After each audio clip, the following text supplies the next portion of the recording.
अजीज दोस्तों, प्रोग्राम में स्वागत है। अजीज दोस्तों, रमज़ान आ चुका है, मुसलमानों का ड्रामेबाजी का महीना। कहते हैं कि रोज़ा रखते हैं, भूखे रहते हैं अल्लाह के नाम पे और ये और वो, लेकिन भूख का ये आलम होता है कि इफ्तारी में इतना खाना होता है जितना आम दिनों में पूरे दिन में नहीं खाते उतना इफ्तारी में होता है। और सहरी में भी पराठे और लस्सियाँ और पता नहीं क्या क्या। तो 2 टाइम का जो खाना खाते हैं रमज़ान में, वो आम दिनों के 2 दिन के खाने के बराबर होता है। और फिर ये कहते हैं हम अल्लाह की राह में भूखे रहते हैं। इसके अलावा वो साइंटिफिक जो चीज़ें बताते हैं ना कि ये रोज़ा है ना, वो अंदर जिस्म का पूरा सिस्टम सेट कर देता है, फलान है ढुमकान है। ये बिल्कुल बेवकूफ़ी वाली जो आर्ग्यूमेंट्स देते हैं ना, मतलब इनकी अकल पे मातम करने का दिल करता है। देखें, कम खाना तो वैसे ही सेहत के लिए अच्छा है, लेकिन आप कम तो नहीं खा रहे। आप 12 घंटे भूखे रह के 12 घंटे डट के खाते रहते हैं, तो इससे कोई सिस्टम आपका ख़राब हो रहा है, अच्छा नहीं हो रहा। दूसरा ये होता है कि अगर आपको वाकई सिस्टम अच्छा करना है तो हिंदुओं के जो व्रत होते हैं ना, रोज़े होते हैं ना, वो सही होते हैं। इसलिए कि उसमें पानी तो कम से कम पी सकते हैं। आप पानी भी नहीं पीने दे रहे तो इसका मतलब आपका डिहाइड्रेशन और ये सब चीज़ें सिस्टम ख़राब हो जाता है। थोड़ा बहुत आप बिल्कुल भूखा पेट भी नहीं चाहिए होता है। और अगर इतना ही ब्यूटीफुल सिस्टम है हेल्थ के लिए तो फिर पूरा साल क्यों नहीं रखते हो भाई? ये साल में 1 महीना रख के बाकी 11 महीने का सिस्टम सेट रहता है। मतलब कोई अकल की बात है कि आप कोई दवाई खा रहे हैं किसी बीमारी की तो 1 महीना खाएं फिर 11 महीने ना खाएं। तो ये इनके फजूल से बहस हैं। अजीज़ दोस्तों, मेरे सामने अभी कुछ पिक्चर्स आई थी पुरानी, तो अपनी बचपन की यादें आ गई, आपके सामने रखता हूँ। ये सफ़ीना हिजाज है, हज्जाज शिप। इसमें हाजी जाते थे हज करने। हज का मकसद होता है ना अजीज़ दोस्तों, हज में क्या है कि आपके बाल जितने भी हैं ना वो गिरने नहीं चाहिए। 5 दिन जो हज के एहराम होता है, जो ख़ास तौर पे शुरू के 3 दिन, उसमें बाल नहीं गिरने चाहिए। या उम्रे के दौरान भी आप एहराम बांधते हैं। उसके बारे में मैंने एक मौलवी से पूछा था जब मैं हज करता था तब, तो उसने कहा कि आपका अपनी गलती से बाल नहीं गिरना चाहिए। अगर ऐसे ही गिर जाता है तो उसमें मसला नहीं। एक्चुअली उसने कहा कि इसका मकसद ये होता है कि आप अल्लाह की राह में इतने दीवाने होके चल पड़ते हैं कि आपको किसी चीज़ का होश नहीं होता। आपके यहाँ मेल लगा हुआ है, सब कुछ है, ये सब चीज़ें आपको अल्लाह तकलीफ देना चाह रहा है कि आप पैदल चल के जा रहे हैं मक्का से मीना, मीना से अरफात, अरफात से मुजदलफा, मुजदलफा से वापस मीना। आप तकलीफ उठाते हैं। आजकल का हज तो पेड वेकेशन है, एक ज़बरदस्त किस्म की वेकेशन है। आप यहाँ से फ़्लाइट में बैठ के जाते हैं, उम्रा करते हैं, वो मक्का जद्दा उतरते हैं, जद्दा से आप बेस्ट किस्म की बसों में, या अब तो सुना है ट्रेन चल पड़ी है, तो ट्रेन में बैठ के मक्का जाते हैं। मक्का में 5 स्टार होटलों में आपको रखा जाता है। हज के लिए बेहतरीन सिस्टम है, air condition, fire proof tent लगे हुए हैं।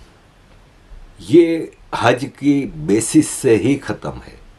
सऊदी अरब की तो सरकार इकोनॉमी पे बिलीव करती है, तो वो तो इससे पैसा कमा रही है। वो हज जो हज़ारों में होता था, मिलियंस में होता है, लाखों में भी नहीं, मिलियंस में होता है। 20-20 लाख का हज हो रहा है।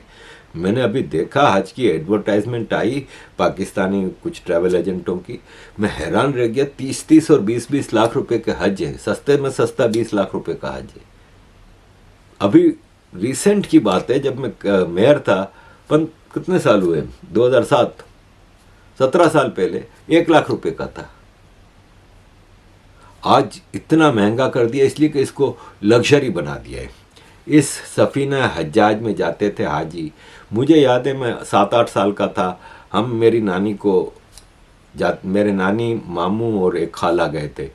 ये तीनों 73 में हज पे गए थे, 72 में हज पे गए थे, तो मैं 8 साल का था।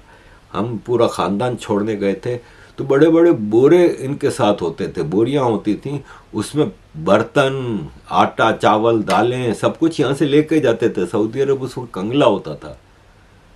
पूरे शिप में बड़े बड़े बोरियां, बड़े बड़े संदूक होते थे, जो बक्से स्टील के, पतरे के जो होते थे वो, और सामान लेके जाते थे, सस्ते में सस्ता हज। मेरे परदादा, मेरे दादा के फादर आजक इंडिया से हज करने गए थे, 150 साल पहले की बात है।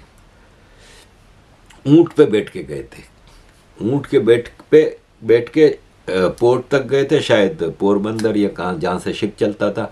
शिप में फिर सऊदी अरब उतरते थे जद्दा में, और फिर वहाँ से ऊंट पे सारा सफ़र होता था। ये होते थे हज।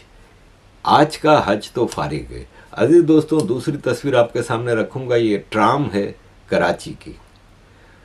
आज भी मेरे जहन में है कि इस ट्राम में मेरी अम्मी की उंगली पकड़ के मैं बैठता था। पीतल का डंडा होता था इसका स्टीयरिंग। एंड पे मुझे अच्छी तरह याद है कि एक बार ट्राम चलने लगी थी और मेरी माँ मुझे हाथ पकड़ के भगा के ट्राम में चढ़ी थी। कराची में ट्राम चलती थी, डबल डेकर बसें चलती थी, सर्कुलर ट्रेन जैसे मुंबई में लोकल ट्रेन है वो चलती थी।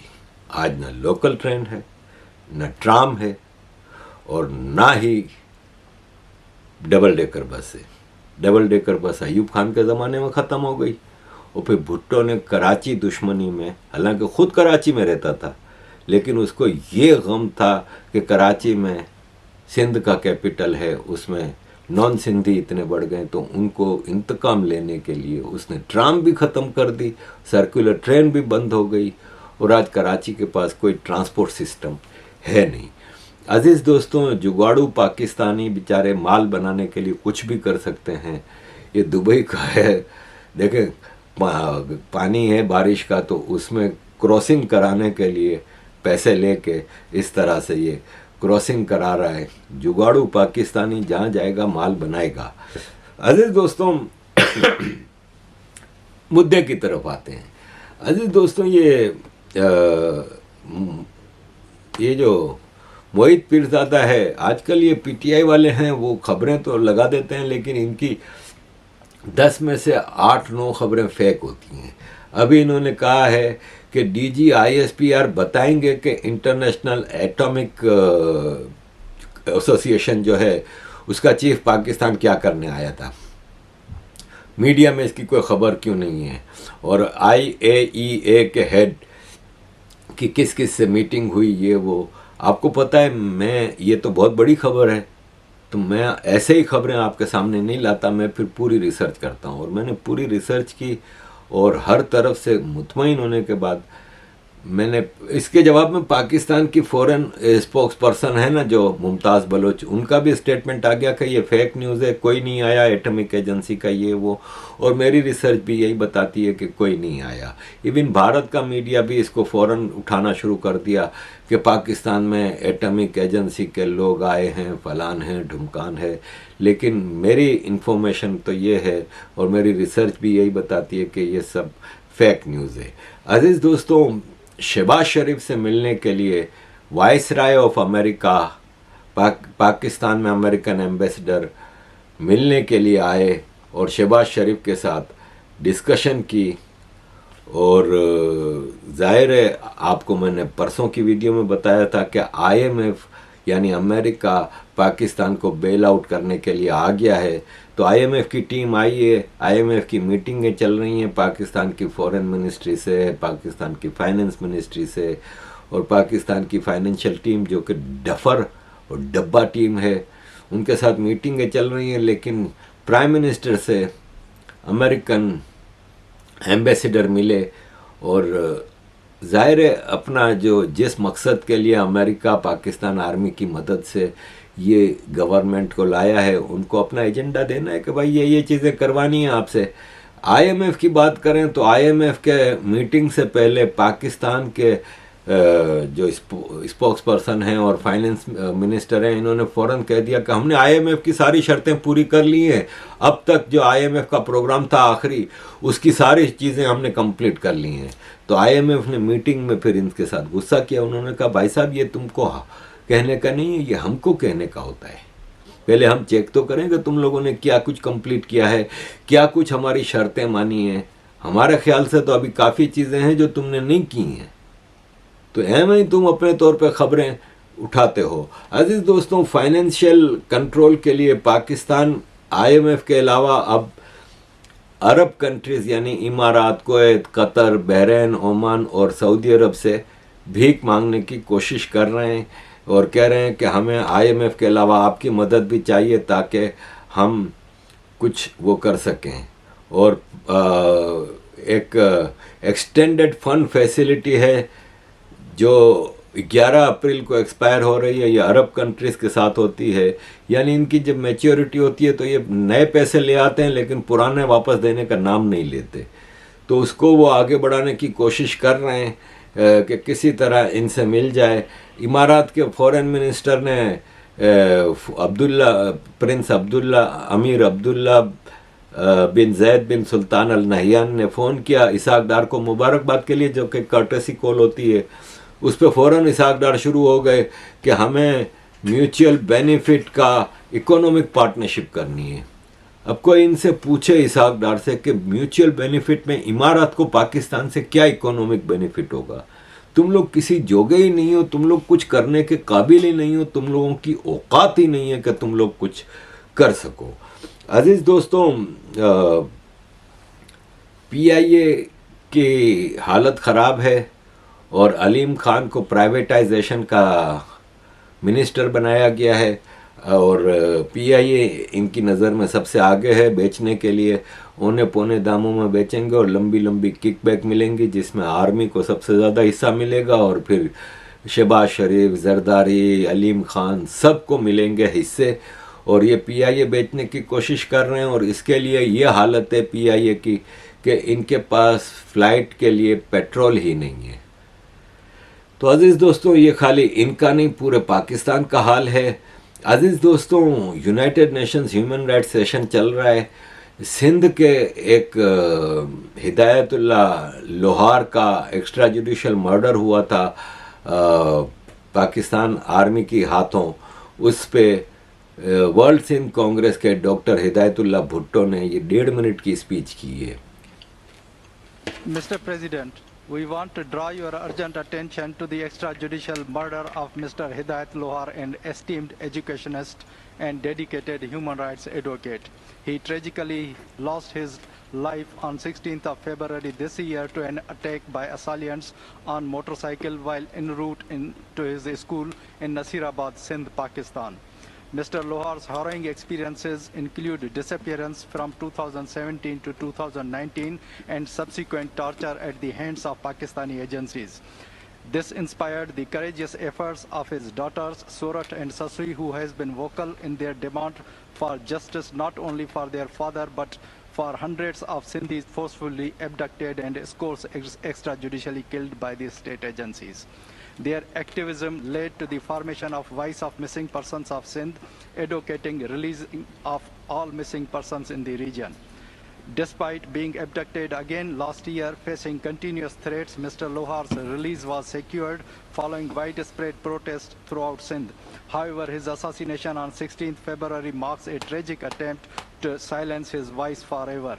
Mr. President, we urge UN to press upon Pakistani government to halt enforce disappearances and extrajudicial killings and release all missing persons and bring the perpetrators to the justice of Hidayat Lohar's murder. Thank you, Gurchandra.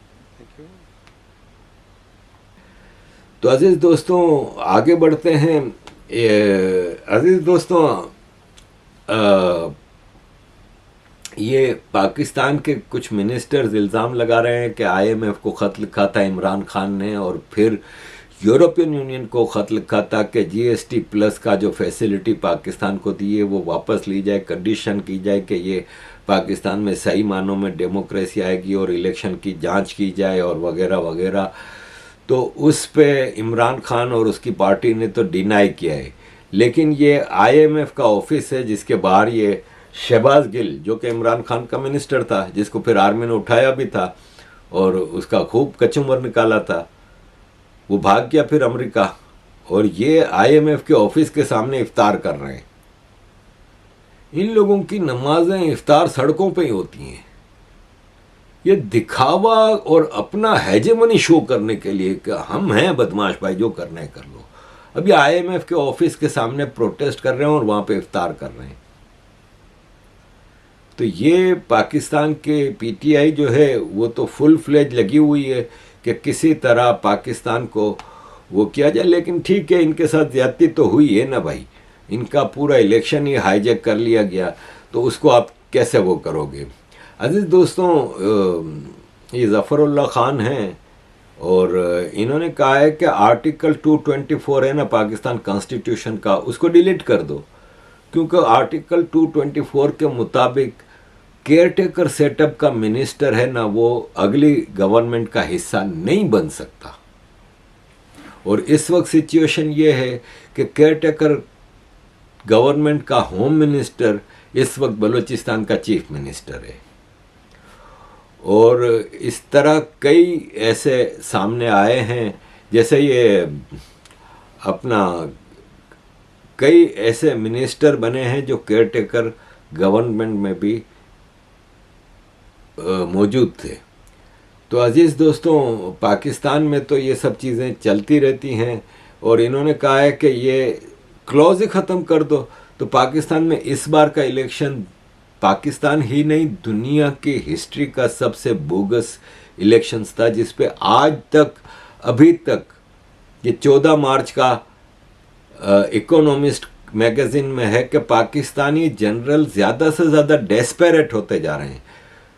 Imran Khan के fans को ये control नहीं कर पा रहे fraud election के बावजूद, और नवाज शरीफ को भी प्राइम मिनिस्टर बनाने का झांसा दे के वापस बुलाया और शहबाज शरीफ को प्राइम मिनिस्टर बना दिया। ठीक है, नवाज शरीफ की बेटी को चीफ मिनिस्टर बनाया, लेकिन नवाज शरीफ अब खामोश बैठा है और नवाज शरीफ एक तरह से नाराज है। अभी पीएमएलएन के एक मिनिस्टर ने कहा है कि नवाज शरीफ की तबीयत वापस ख़राब हो गई है, यानी शायद लंदन भागने का वापस प्रोग्राम है कि मेरा तो काम हुआ नहीं, ये मेरी बेटी को और मेरे भाई को बना दिया है सब कुछ, मैं तो घर में बैठ गया हूँ, तो मुझे जो हलवे मांडे मिलने थे वो तो है नहीं। तो अजीज़ दोस्तों, ये पाकिस्तान में सरकार बनी है जिसमें मुस्लिम लीग नून को सेंटर में चौथी बार और पंजाब में 7वीं बार, पीटीआई को केपीके में कंटिन्यूस 3री बार और पीपीपी को सिंध में 8वीं बार कंटिन्यूस 4थी बार गवर्नमेंट दी है ताकि ये पाकिस्तानियों की तकदीर बदल सके। तो अब तक तो इतनी सरकारों में इन लोगों ने क्या किया। एक मामूली मिसाल ले लें कि इसाक डार जो फॉरेन मिनिस्टर बने हैं, ये 1997 से आज तक 5 कैबिनेट के मिनिस्टर रह चुके हैं। ख्वाजा आसिफ जो कि डिफेंस मिनिस्टर बने हैं, एहसान इकबाल जो कि प्लानिंग के मिनिस्टर बने हैं, ये सब 97 से अब तक 5 कैबिनेट के मिनिस्टर रह चुके हैं। अजीज़ दोस्तों, ख्वाजा आसिफ दूसरी बार डिफेंस मिनिस्टर बना है। ये पाकिस्तान आर्मी को नंगा करता था, ये चीज़ है। अजीज़ दोस्तों, 7 साल पहले जब नवाज शरीफ, मतलब 8 साल पहले जब प्राइम मिनिस्टर नरेंद्र मोदी नवाज शरीफ से मिलने के लिए लाहौर आए थे और जब वापस गए थे, तो जो मोदी का यार है गद्दार है करके जब नवाज शरीफ को हटाया गया था और फिर बाद में इमरान खान आया तो इनको भगाया गया। पहले तो गिरफ्तार किया गया, फिर ये भाग गया। तो इमरान खान की सरकार आने से पहले ही नवाज शरीफ के दोनों बेटे भाग गए थे और लंदन में जाके मज़े से रह रहे थे। 2 बीवियां हैं इनकी और पता नहीं कितनी बीवियां हैं, पता तो चलता नहीं ना। लंदन में मज़े से रह रहे थे, इनके वारंट निकले हुए थे, इनके खिलाफ कई बार इनको नोटिस गए, नहीं आए। अब चाचा की हुकूमत है शहबाज शरीफ की, तो दोनों भाई आ गए। आने से पहले इनके जो गिरफ्तारी के वारंट थे वो कैंसिल कराए गए, इनके केसेस में इनको रिलीफ दे दिया। और ये मज़े से आए, बजाय इसके कि इनके वारंट गिरफ्तारी थे तो इनको एयरपोर्ट पे गिरफ्तार किया जाता, उल्टा प्रोटोकॉल की पूरी टीम मौजूद थी और उनको मज़े से हम नवाज शरीफ के महल जाती उम्रा में लेके गए और अब मज़े से पाकिस्तान में बैठे हैं। ये है नवाज शरीफ की टीम, ये है नवाज शरीफ का ख़ानदान कि जब भी हुकूमत से निकलते हैं लंदन, जैसे ही हुकूमत मिलती है पूरा ख़ानदान प्रोटोकॉल के मज़े लेने के लिए वापस आ जाता है। अजीज़ दोस्तों, यही हाल सिंध का है। सिंध के चीफ मिनिस्टर मुराद अली शाह तीसरी बार चीफ मिनिस्टर बने। कराची का हाल देख लें, सिंध का हाल देख लें, पूरे सिंध का हाल ख़राब है। क्या इन्होंने इंकलाब लाए हैं।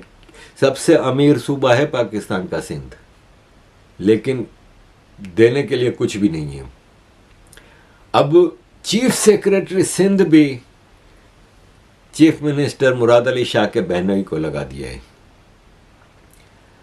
अब मिलके पूरा ख़ानदान, मतलब चीफ सेक्रेटरी पूरी ब्यूरोक्रेसी चलाता है और चीफ मिनिस्टर पूरी कैबिनेट चलाता है।